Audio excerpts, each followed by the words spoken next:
राधे राधे, जय श्री राम। आप सभी के लिए एक जच्चा गीत लेके आए हैं स्पेशल ननद के लिए। आप सबको अच्छा लगता है तो आप कमेंट में ज़रूर बताइएगा कि ये हमारा जच्चा गीत कैसे लगा। धन्यवाद।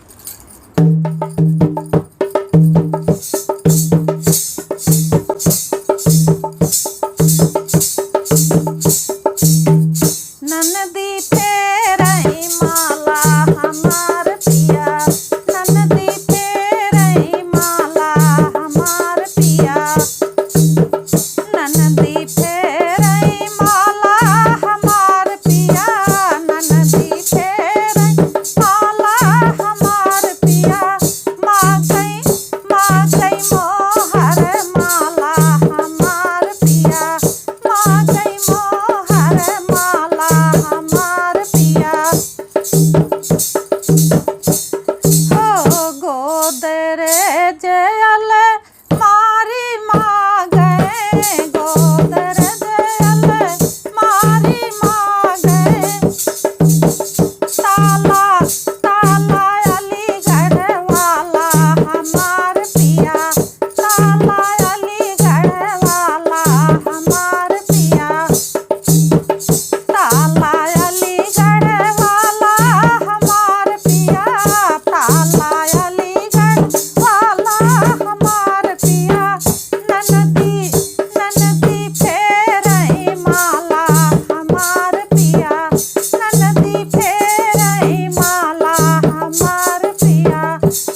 श्री राम।